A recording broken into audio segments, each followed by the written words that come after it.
yesterday I woke up and I was just like, I'm tired of praying. I'm tired of wanting something from God. And you know what I'm going to do? I'm going to just be content with whatever I have. I'm just got to be comfortable with it. And I'm not going to desire anything. I'm not going to look forward to anything. It takes me 2 paychecks to pay this rent right now to my house.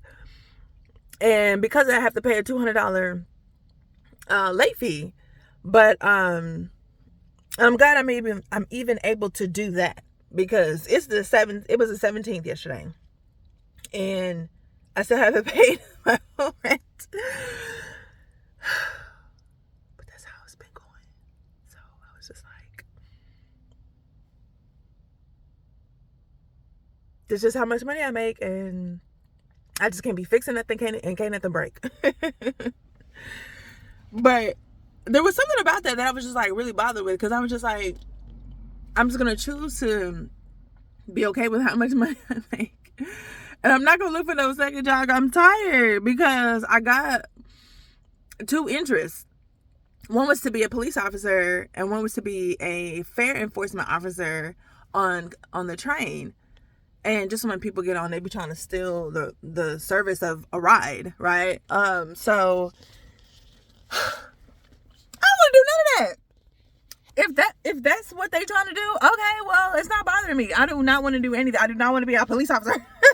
Somebody got the last year when I was in the academy, to be an officer on the highways.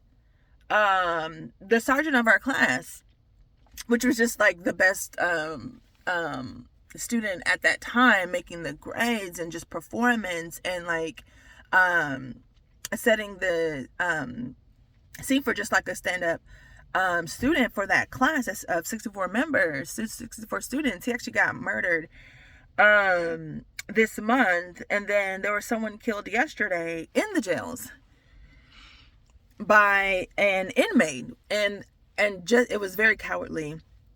The inmate began to beat him while he was while the officer, the correctional officer, was doing rounds.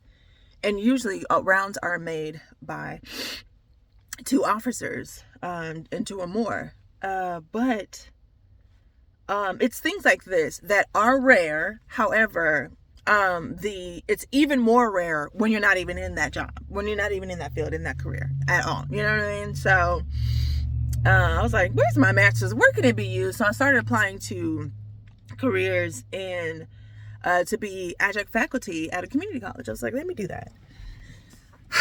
Because I'm trying to leave this jail. I'm not trying to leave, be here.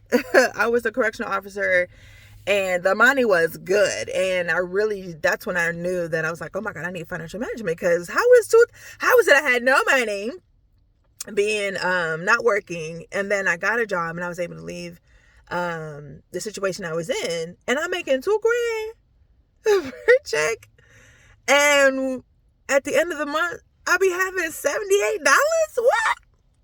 What? $2,078 is such a range. I was like, oh my God. Sometimes it'd be 78. I remember one time it was $34, and I was just like, oh, I don't have it. This girl wanted to go out.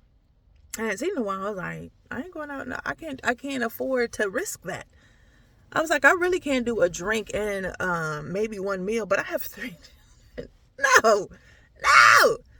So I don't like to live like that, on the edge. You know what I'm saying? I feel like I was living on the edge already by doing that. I was like, that is just jumping over if I hang out with her. So I was like, I just need to be more responsible. But even though that's true, I have now been in a different position since January of this year, and I was like, oh my God, I need more money. Let me go back to being a correction officer because of the money. I never decided to do that before, until just these bills, rent, my phone, my internet, the water bill. Has that even been paid? Like, why do they just not send me notifications? They're like, hey, pay us or don't, you know what I'm saying? And then NTT, which is just the tollway, sent me $10. I was like, $10. But these are all small amounts. It's just that they're bigger than what I'm able to do right now. And I don't like that. And I'm just like, God, I want a second job to be able to I want to be able to get rent. And I also want to be able to get all these other, and then my car, $478 per month. Ah! Oh my God, I need extra money. But I was just like, I've been asking for so long. I've been applying to jobs for so long. Let me just stop, because I've already asked you, God. I've already fasted to you. I've already fasted for me. I've already prayed to you and done. What is it? Why are you taking so long in answering my prayers? But when I looked into my desire to let me just stop, because if it's not going to get paid, I'm just like, let me consider homelessness. Because I remember asking this lady, do you need help? Do you need somewhere to stay? Because she was in a different state than I was. She had sold her furniture except her bed and her TV. And I was like, well, if you paying $1,500 right now, you can stay in one of my rooms. All my kids sleep in the same room, or they sleep in the living room if they fall asleep in the watching TV. But I was like, I wouldn't have to look for a second job if she move in and then $500 a month. But or more than that. Oh my God, that would be better. But also, just I'm gonna be walking around like I be walking around, because I be like, well, I got my shirt and panties on, but I was like, no, okay, that doesn't really X that out. Like, I can really keep the option of her staying in my home, and then it is not a major impact on how I live within my home. But then I was like, God, is there any way, without bringing someone in my home, that I can still be able to live like I'm living, which is just in my home by myself with my 3 kids and the car that I have? Like, what should I start to let go of or bring in, because it doesn't look good. And the thought of me yesterday saying, I'm just gonna not want anything. I have made my prayers known to God. I did not realize, after analyzing this desire, that contentment is good. Although contentment is good, because contentment forces us to be grateful. And it also has the within it a survey of what you have, and it requires for you to ask, what is the necessity of it, and does it honor God? The things that you have, the things that you have are going to be questioned, and the things that you want are going to be questioned. And this, and it's different from minimalism, because minimalism isn't glorifying God. So the difference is that one, although they may look the same in our lifestyle, in our visually in our home, in our workspace, whichever, minimalism and contentment, they may look the same, but the motivation is different. There is no honor to God in minimalism. So with contentment, because you're asking the necessity of it, what is the need of it, and does it glorify God, then there is a possible reduction in the possessions that you do have. You go in my house right now, there's a whole bunch of stuff. There's a whole bunch of stuff. I don't know if it's worth anything, because I've been trying to put it on eBay and be like, hey, y'all want this for some money? Can you buy it right now? Because I got bills to pay. I have due dates. But there's a whole bunch of stuff in there, so I could still start that. So the thought of, I'm just not going to want anything. I'm not going to pray to God. I'm not going to be asking for nothing. I'm not going to be trying to desire anything. And I need to control myself and my hearts and my desires. If I see anything, then I'll just be still. I don't go out to the stores or the malls or whichever, only because I only go. We are out of tissue. Okay, we are out of laundry detergent. Because I've already, I'm not buying paper towel. I'm not buying other things like juice or whatever. we not there yet. We're not there right now. If you visit somebody's house or they serving it at school, that's how we getting juice. They kids is getting the juice or whatever. But I gotta save it for this bill. That's just the finances. That's the level where I am financially. But the wrong, I was disturbed in having that thought because I wasn't sure if it was right. And turns out it wasn't right, because what it was causing me to do was to not trust in him. So the difference between people that believe that Jesus Christ died on the cross and the thought that I had yesterday was that there are people that believe that Jesus Christ, yes, I accept that this is a truth and it's not a fallacy. It's not, I keep trying to post because this light is in my way. What do I do? It's just like this bright light. I don't know. It's getting on my nerves. I'm trying to figure out how to pose myself. I could just, is that working? Oh, no. So the difference is that the people that believe in Jesus Christ and acknowledge that he died on the cross and then rose again in 3 days later, and those that trust in him. I gave my children this analogy.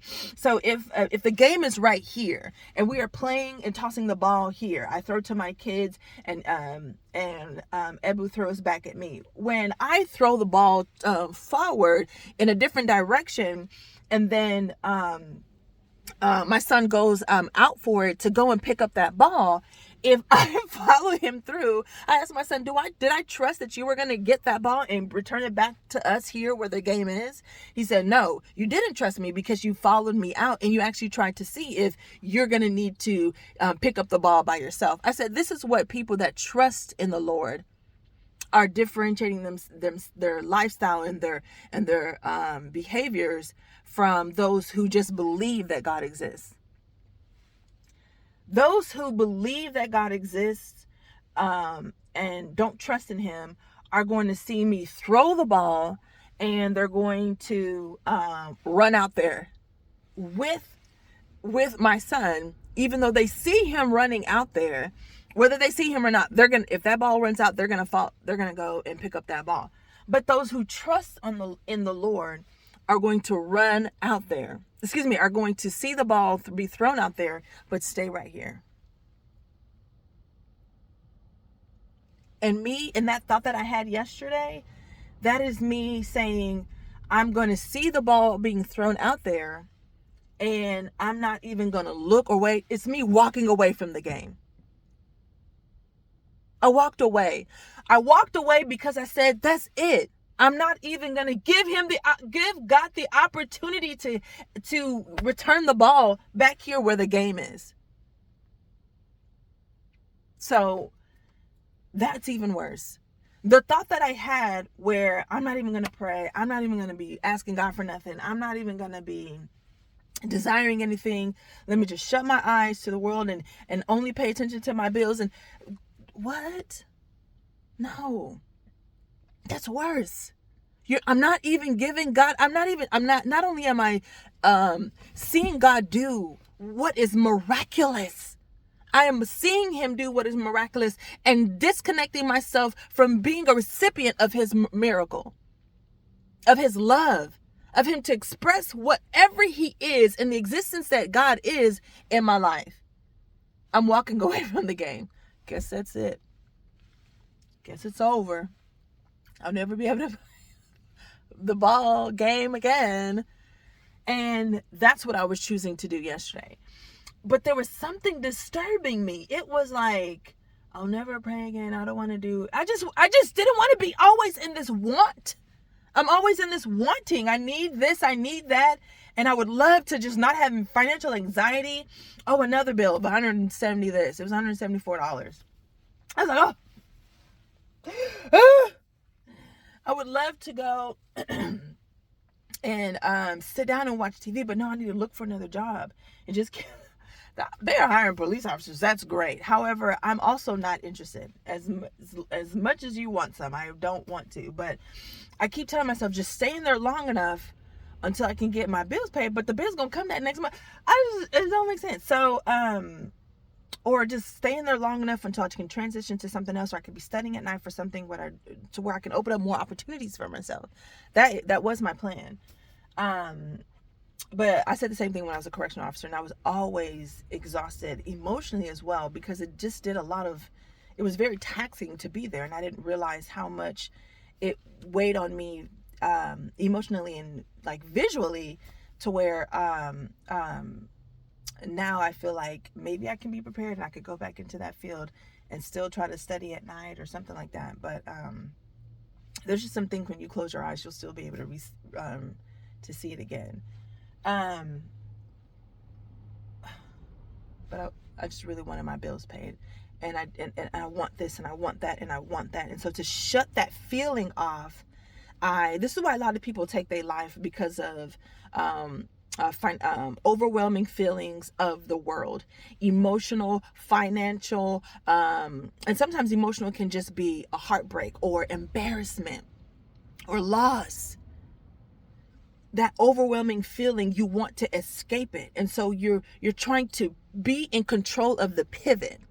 And yesterday I said, this is something that I know I have control over. I'm going to control this desire, and I'm going to do away with it. And so because I don't want to be always wanting, I always need this, because all my bills is coming at like every other 2 or 3 days. Why can't y'all all come at the first so I ain't got the money at the first, so it wouldn't even matter.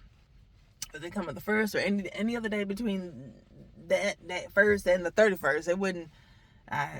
Y'all gonna have to wait as a collective. Wait till I get it. Wait till I get it.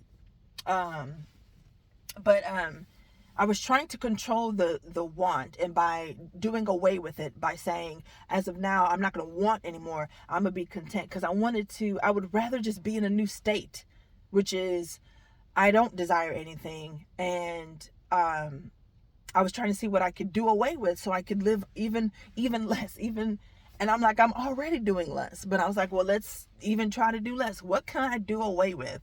How can I get rid of the car and start walking,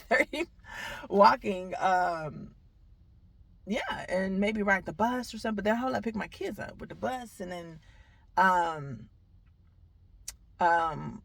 and it's not like there isn't a way, but there is a way. It's just that, I wanted to be in control of that, but turns out I just wanted to stop believing and trusting in the Lord, and I was trying to walk away from what is my faith. What is faith? Little do we know that it actually angers God for us to decide within ourselves, this is what we're going to do about this thing. To know that he exists, but then it's like your kids waking up in your house planning something and then acting it out. This your house, you pay these bills, and they just go ahead and host some club tryouts or something in your house. It is respectful and reverent for them to let you know this is what they're doing in your house. So this is what I'm doing. This is what I was trying to do yesterday. Letting that go. I ended up saying, you know what, I'm not going to do that. Let me keep praying. Let me be more intentional about my prayers. I went into scripture to look for things or times, moments in scripture where people were praying and how it went and how it went about. We all know Daniel 10, if I'm not mistaken, or was it 9, where Daniel was praying, and he went from for some scriptures say 3 weeks and some say 21 days. And although it's the same time, in that time there was a spiritual warfare where his answer was being delivered by an angel, but the angel said that I was coming to you on the day you actually started praying. However, on my way here, there was an angel that came and met me and began to fight me, and we have been warring ever since.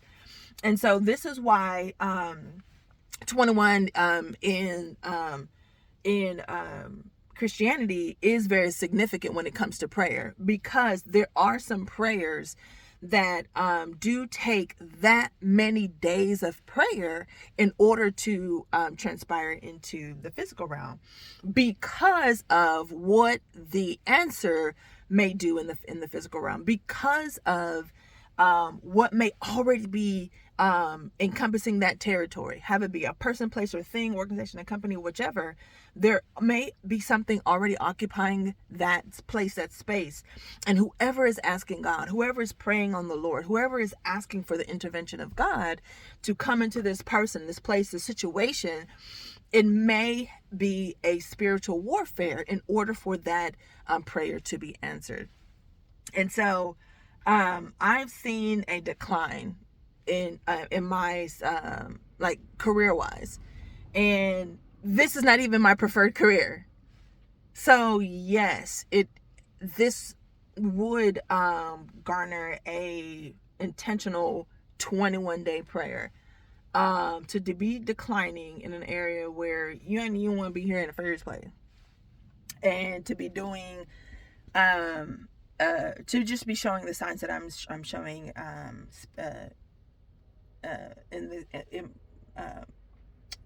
economically. Definitely, I would suggest those who are watching this video definitely go into a 21-day prayer. It may get hard, it may get tough, and it probably already is hard. It was probably hard before you even began to pray. However, I go into scripture, and I suggest you do the same. I go into the word, I open up my Bible, and this is why I always ask my kids, tell me what you know about Joseph, what you know about David, what you know about Moses, what you know about Samuel. Tell me the difference between Samuel and Saul. Tell me the difference between Solomon and Saul, so that they can understand the men and women in scripture, about Deborah, about Ruth, about Ahab, about this person, that person, in scripture, so that they can recall on these people that had the same things that we have in life. How did Yahweh answer them? How did they go about with their situation that they had at hand, and then it wasn't a situation anymore? Use the scripture to go about your life, not understanding the world and trying to then read the Bible. There are indications in myself right now to where how I start thinking and analyzing and perceiving what I'm going through, when I start thinking like I did yesterday, oh, you know what, I'm not even finna pray no more. I've been out of my word too long. I've been out of my dependency of God too long for me to think that was going to work. For me to think that this is going to I'm going to accrue anything good from this now. Oh, you know what, I'm not even finna. Okay, because that may work in my life, right? When you look at the totality of things and see, and you just do a survey every 3 days, or at the end of every week, how is this relationship going? How are your characteristic traits and your behaviors? How is this working for you? These wise moments that you take and just ponder over yourself, and just see if you can measure good or measure failure, then make the necessary changes. I was able to have that thought yesterday, but there was something in me that disturbed me about that new decision. And thankfully, I was able to come up out of that yesterday. I pray for those that are watching this video. May you understand that even though it's hard, doesn't mean that God doesn't exist. But it's imperative that we align ourselves with scripture, not just dismiss the importance of Yahweh in our life. So there's people that are believing in him, and there are people that are trusting in him. Trust in the Lord with all your heart, and lean not onto your own understanding. In all these ways just read Proverbs chapter, I think that's Proverbs 3 verse 4 and 5. Lean not on your own understanding, and in all your ways acknowledge him.